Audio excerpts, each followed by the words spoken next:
y'all, welcome back to Spirit of the Outdoors. We in the knife shop today, and I just got a package out of the mail. I don't do a lot of this stuff. This is stuff I ordered, knife supplies, and I thought I'd give a little insight onto some of the stuff I use, some of the tools, the way I go through doing stuff, because I got a knife right here that I am working the handle on, and I think there's a lot of people that do stuff similar to the way I do, but there's a good many people I see that don't, and I am in no way knocking what somebody else does a different way, because obviously there's a lot better knife makers out there than I am. But anyway, I was just going to go through some of the process, show a little of the stuff I use, where I get it, and I order stuff from different places. I'm not like, oh, this one place is way better than anybody else. Yesterday, I had a box come in from Tandy Leather. I'll talk about that in a minute. This box just showed up, and pleasantly, UPS showed up early morning. Normally, it's like 2 to 3 in the afternoon when UPS shows up. So I had ordered some of my grinding stuff, but first off in there, I was running low on the yellow. The first spacer material I ordered was like this, and this works good. I can get one knife out of a strip of this. I don't remember the exact cost of it. And what that is the liner material that goes in there, that white strip. I put white on my knife. This is my new Jonah knife. It is out of some saw blades, and I wanted to get where you could see that curl that is in there. Right there, you can see it. This is some piece of wood that my dad-in-law gave me, and he worked at a battery plant. I think he said it come from South America. This is some steel that Mr. Walter Coleman gave me over in Georgia when we were over there. So that is what that is. This yellow is that spacer that goes in that between the metal and the wood. It has a purpose to do with the swelling and stuff of wood over time, but it's mostly for looks. Let's be real. But I got two. A lot of people like yellow, and yellow stands out and looks really good in some knives. I've got some orange I use, and in my survival knife, I've got some bugs up there eating in some of my bow wood, I think. But that is my Carter scales on there, and you see I put orange in it. So I am planning on getting another one of these survival knives made. Thus the reason I finally got some more of my Carter scales, and I wound up giving like $10 for these scales. I've got plans, and I've got all the stuff to make my own, even the dye to dye that OD green. Now this box of supplies came from Pop's Knife Supply. Anyway, this showed up, so I've tried a lot of different belts. Now this belt here, I have never had one of these. My friend, Brother Dempsey, and he had come by today, but he had told me about these belts. And I'm going to try this one. I have never used it. I think this one is it's an A160, which makes it, I'm not sure, I have to look back on there. The numbers, I think this is going to be a 120 grit, if I'm not mistaken. But I like these Senko belts. They track the best on my belt grinder. So I'm going to turn the camera around over here. Let me put it right there so you can see. So this is a Blade Master. 2 pulleys, 2 wheels, however you call it. And it works good. And I have heard some older knife makers say that they've never seen a 2-belt track good. Well, this one here tracks wonderfully. It has adjustments on either side. I can move that belt over to whichever way I want. But running these, and I've got some Hermes belts, I have not found that I like them. They just, I don't know, they don't run good. I do not like the way that they curl up. I mean, you look at this. This is a nightmare. These don't do that. That is one of my biggest reasons for liking them. I've been using them for a while. I've got some wore out ones. They still don't curl up after they wore out. Now this one is an 80 grit I've been using, and it is a Hermes, and it has not curled up yet. But all the rest of the Hermes belts, they start curling up. And the only reason this one ain't curled up is because I was using it yesterday on some handles. When I keep some wore out belts, and as they wear out, I use them to smooth up handles. I do all of my shaping by hand over here. Y'all have seen that. But what I do is I hang these up as in the grits that they are.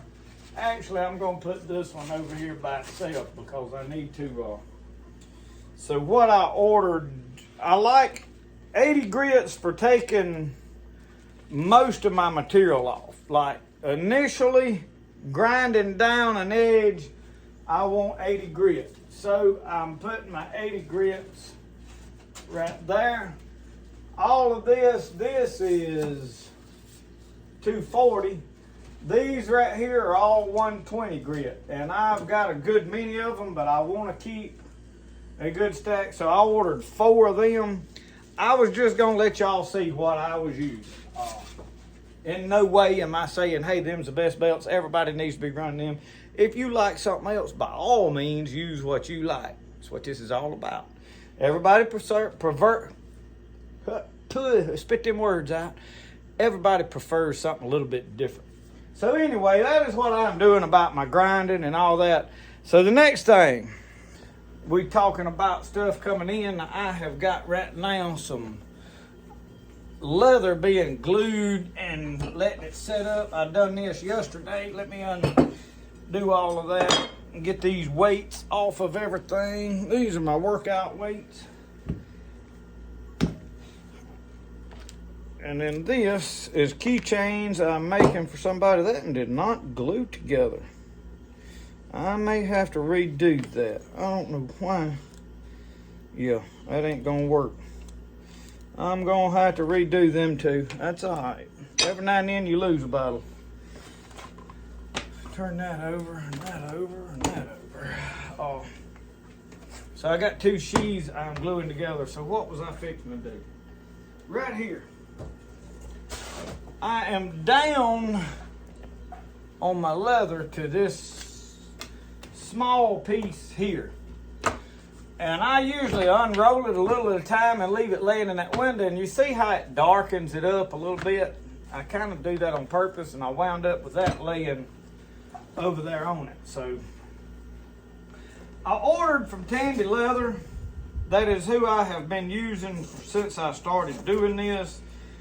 There is other leather companies. These probably cheaper leather companies if you want to know the truth. I like the Economy Veg Tan, and I buy it a whole side at a time. It's usually about $140 tax and all. And it'll have brands in it. It'll have some blemishes in it. You got to cut around that stuff. You got to be aware of that. But also, it has more character.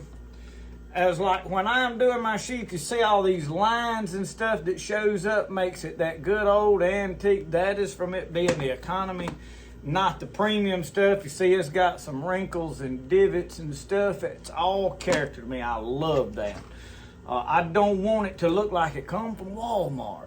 Most people, they want perfection and everything. I do not want perfection in anything I do. Because in my opinion, it removes the character. Thought I heard a horn blowing. So anyway, with this Tandy Leather, I ordered this before we left and went on our trip. And when I got home, it was supposed to deliver the Friday that I got home. In fact, I was expecting it to be here when I got home, and it was not. It didn't show up Saturday. I got to looking for it, and I said, well, I better pull up the tracking on it. I pulled up the tracking. They had shipped it to San Diego, California. Ain't nothing in my information that's in there. I don't even have to put a card number in there. I've bought enough stuff that my information is saved. I just hit this I want, click pay for it, I'm done. And I checked it and it had my correct address and all the information, so I sent them an email. They responded right away and told me they were redoing the headquarters or something, and it got mixed up, and they promptly sent me another side of leather, and it arrived today, which that is about 3 days it takes for it to get here. So I buy a whole side, and that is why I use Tandy. I have a couple of times I ordered some leather punches or something that when I got my box, they had fell out in the mail. The box was kind of crushed, meshed them, and they fixed it straight away, no questions. So that is sort of why I tend to lean and use them. I know that if I have a problem, I can get it remedied. It's not about the price of the leather. It's about the reduction of a hassle when I am fooling with it. So, you know, a lot of people ask, why do you do this or why do you do that? Those are my reasons. They could change in the future. Bad experience somewhere along the way usually is what will change most people's mind on stuff. So far, I have been blessed. So far, everything's went smooth. So that's what I do, and I use a 7 to 8 ounce leather for all of my stuff. That is what I like. That roll of leather that you see right back there is a 4 or 5 ounce, and I've got it for some other projects. I think I initially ordered it by mistake, which was on me, and I think I've got 2 rolls of it now. But I use that thinner stuff in making some other projects when I get into it. If I start making some bags and different things that I don't want to use buckskin for, that works well for that. And if I'm going to do some overlay work, like where I want to put a hide down and then put a thin strip around the edges of it to dress it up, that works good for that, to keep that from getting so thick and bulky. So a little bit there on why I use what I use. So the next thing I wanted to show you, the new anvil, forge, setup, all of that. So most of you know that we went on a trip a couple weeks ago, or well, last week, to baptize some people. But the whole gist of kind of the way I designed the trip was we had to go to Wheeling, West Virginia. Mr. Dwayne Gerard gave me an anvil. Y'all seen that in the video, but he gave it to me about a year ago. Told me, said we'll get it to you. I said no. I said I'll come up there and get it. You've done enough. You've given me an anvil. The reason I wanted it's not quite as heavy an anvil as this one that I already had. I got this one from Mr. Tony Parker, and I bought it. The hardy hole was broke off, but it is a heavy, solid anvil for doing the initial forging and stuff. But I'm wanting to get into making some tomahawks, and I ordered me, I think I got 3 right here, different size hammer drifts and tomahawk drifts. This is a regular original tomahawk handle drift. This is a hammer drift, and then this is a mouse hawk drift. So I'm going to make a little of all of that, or I'm going to attempt that. And I needed this hardy hole intact to drift through.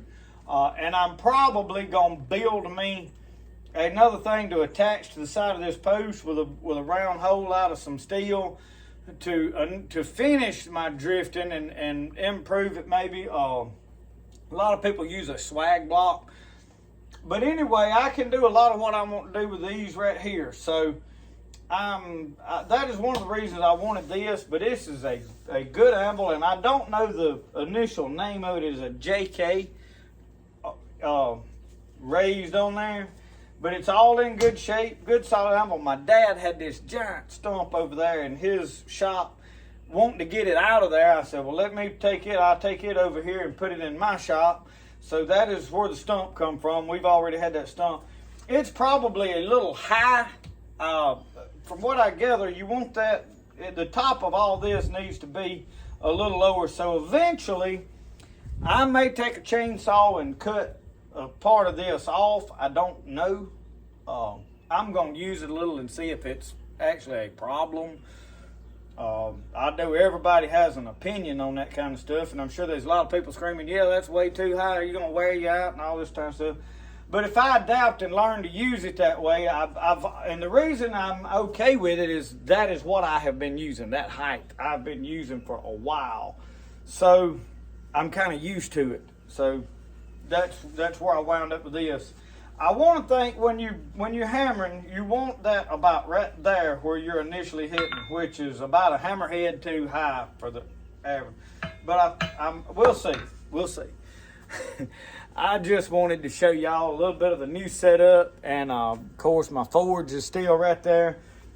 He had given me a bunch of blacksmithing tools. Mr. Dwayne did, so I've got a whole bunch of different, and I've got them on this wall back here now too. You can't even see. Now you can see a little bit. So I've got tools hanging up back here. I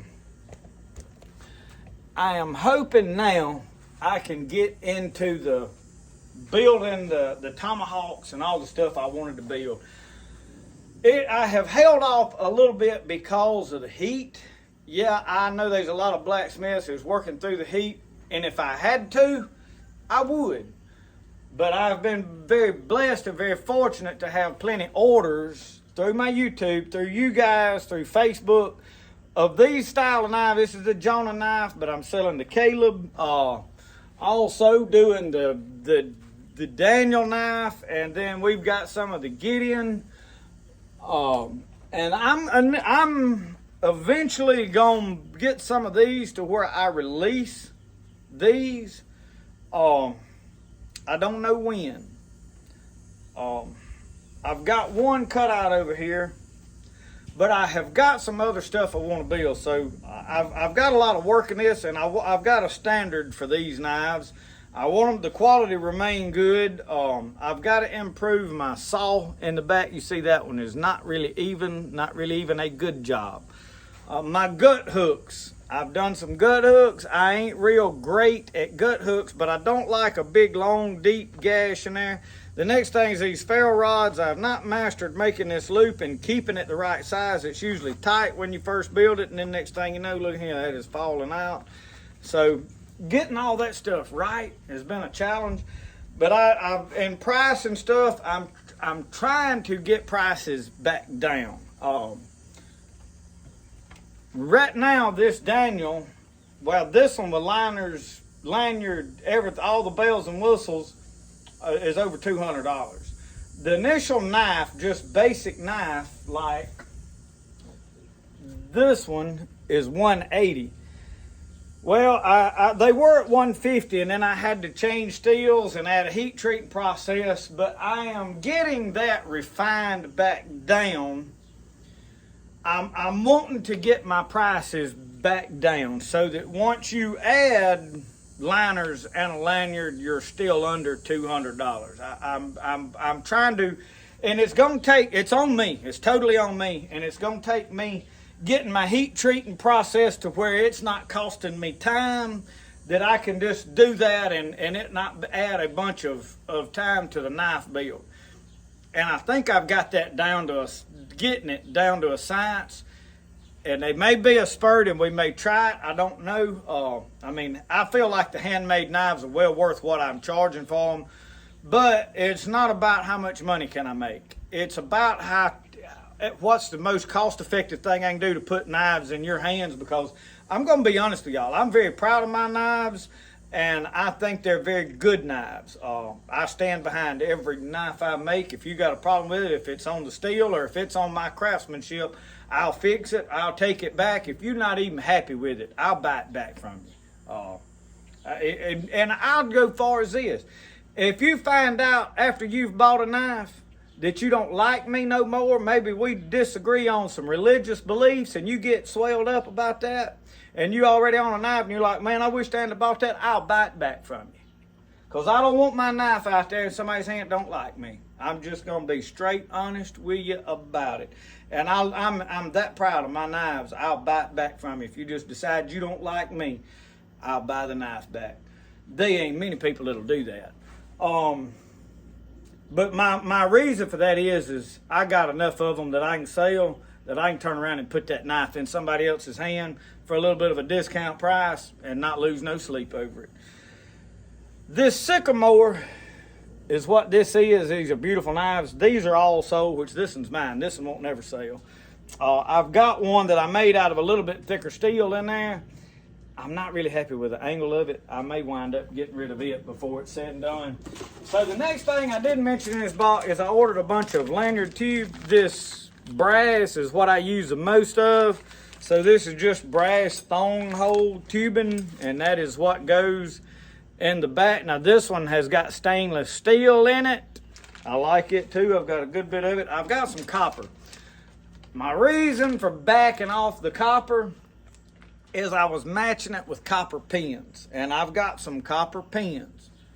My phone cut off recording. But I found with them copper pins that when I start pinning them, they would bend or crook, or they just was really too soft to effectively use on a lot. And I've got one, I think right here, I've got two of them.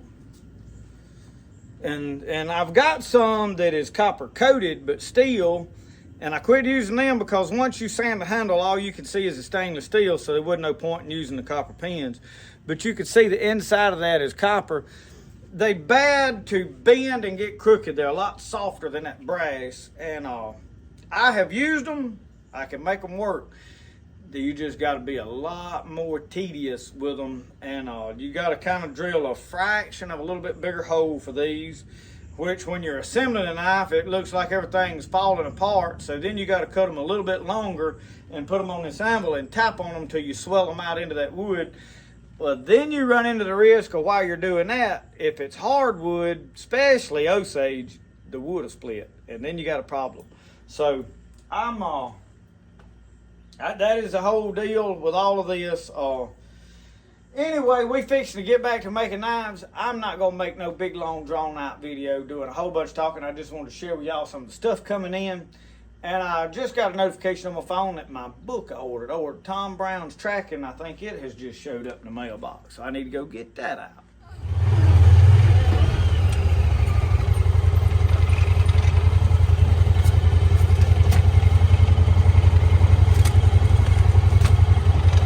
Ain't nothing else in there?